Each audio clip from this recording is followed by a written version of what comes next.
누가 보면 한동훈 후보가 부산시장에 출마한 줄 알 정도로 전재수 후보에 대해서 그렇습니다. 공격을 아주 적확하게 하고 있단 말이에요. 시계 받았냐 안 받았냐는 말을 왜 안 하냐, 왜 못하냐 이 지점인데 그 얘기는 부산 선거 전체를 한동훈 대표가 끌고 갈 수 있고 지금 그렇게 하고 있다는 방증이라고 저는 생각을 합니다. 지금 부산 선거가 여기 재보궐만 있는 게 아니라 시장부터 시작해서 구청장, 시의원, 구의원 다 있잖아요. 또 인접지역 경남도 지금 저희가 지사를 잃을 수도 있는 상황이고 울산도 있습니다. 부울경이라고 하죠.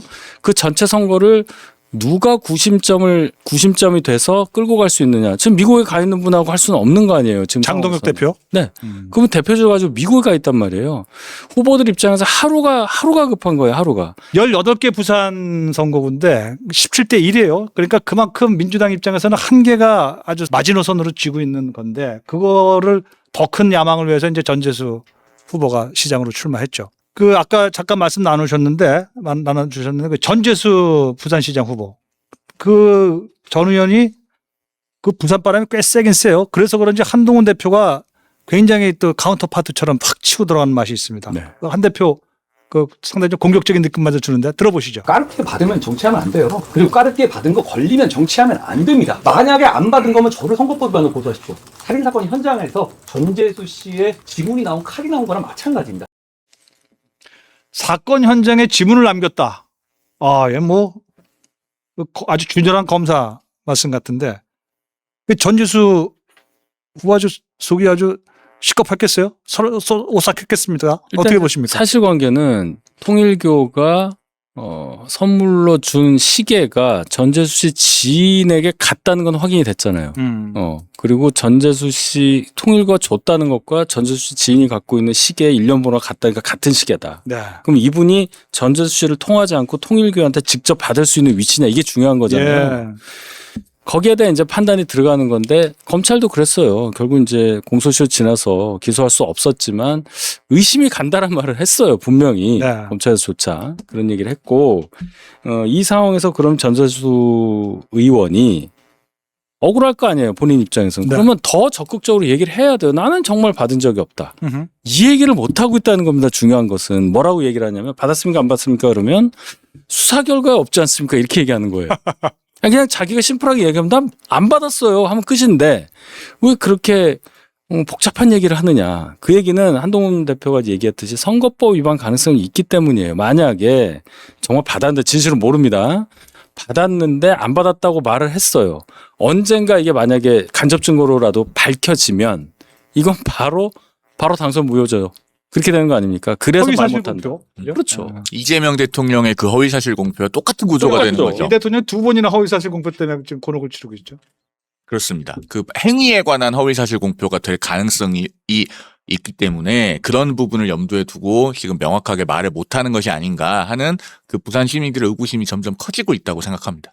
전재수 후보는 그 박형준 그 카운터파트가 국민의힘 지장보다 한동훈 대표가 더 무섭겠어요? 그래서 제가 이제 듣기로는 한동훈 대표가 부산에 북갑에 출마리라고 예상을 못했다고 전 들었어요. 전재수 의원이. 예, 그래서 한 대표가 저렇게 이제 부산 북갑 출마를 거의 확정시키는 모습에 굉장히 좀 위기를 느낀다 이런 얘기를 들었습니다. 그래서 여기서 하나 더 나올 것은 잘하면 이분들이 이번에 6월 3일에 재보궐선거를 안 만들려고 할 수도 있겠구나 하는 생각까지 듭니다. 그렇군요. 그런 얘기가 솔솔 나와요. 아니 어저께인가 전재수 시장 후보가 4월 31일쯤 그 관두는 선언을 하겠다 이런 예, 말씀까지 4월 30날 하겠다는 얘기하면서 그 얘기는 무슨 의미예요 그게? 보좌진들이 이제 월급을 끝까지 받아야 되는 맨 마지막 날이니까 그래도 조금이라도 더 챙겨줄 수 있다 이런 얘기를 하던데 그런 취지로는 했다. 오늘 또 기자분들 얘기로는 5월에 한다는 얘기도 있다. 그러면 선거 없습니다. 그렇죠.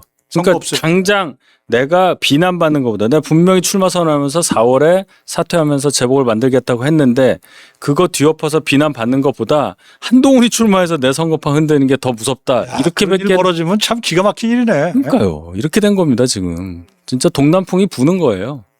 그렇습니까? 만약에 5월 1일에 사퇴서를 내면 어마어마한 역풍이 있을 거라고 봅니다.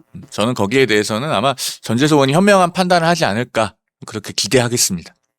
눈 틀끈 갖고 그냥 5월 1일이라면은 잠시 욕은 먹겠지만 한 대표는 국회 입성이 이제 무산되는 겁니다. 이게 전재수 의원이 사표를 낸다고 해서 또 처리되는 건 아니잖아요. 국회의장이 허가를 해야 되는 거 아닙니까? 현직 의원. 그 문제도 또 남아 있어요. 그러니까 그렇게 이제 막 복잡한 과정을 거치면서 아, 원래 4월 30일을 넘길 수도 있는 거잖아요.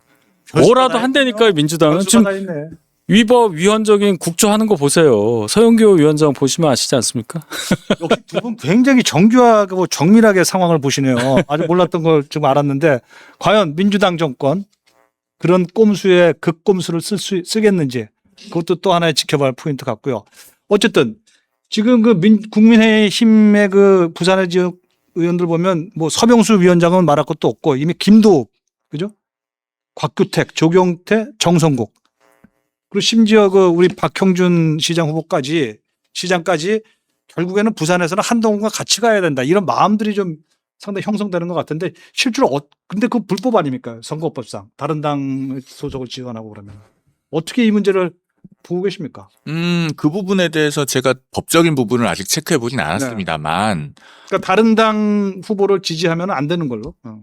그런데 여러 가지 할 수 있는 수단은 있다고 봐요. 왜냐하면 지금 한동훈 전 대표가 전재수 시장 후보에 대해서 본인이 적극적으로 공격의 최전선에 서 있잖아요. 네. 그렇게 해서 유효타를 날려주는 것만 해도 지금 전재수 후보에게 굉장히 큰 부담이 됩니다. 그리고 지금 국민의힘의 상황은 냉정하게 말해서 동남풍이 필요하잖아요. 동남풍. 적벽대전을 하는데 동남풍이 안 불면 화공을 어떻게 합니까? 아하. 지금 세계일보하고 한국갤럽이 가장 최근에 조사한 부산시장 여론조사 보면은 51대 40이잖아요. 네. 그럼 전재수 의원은 어쨌든 뭐 오차 범위를 감안하더라도 나와 있는 숫자는 50을 넘어가 있어요. 그런데 박형준 시장이 40%니까 가능성이 없는 건 아니지만 현상 변경이 필요합니다.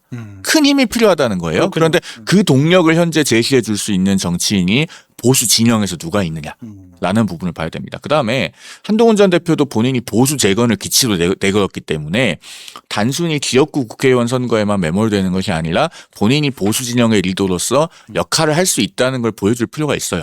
그런 점에서 저는 이 부산 지역에서의 역할 그리고 더 나아가서 그것이 파급 효과를 미쳐서 뭐 인접한 경남이나 울산에까지 영향을 미칠 수 있는 개연성 이런 것들이 유의미한 관전 포인트가 될 수 있다고 봅니다. 예, 우리 윤 대변인 네. 의원들의 움직임 어떻게 될 것 같아요? 예, 일단 그 기사가 하나 나왔는데요.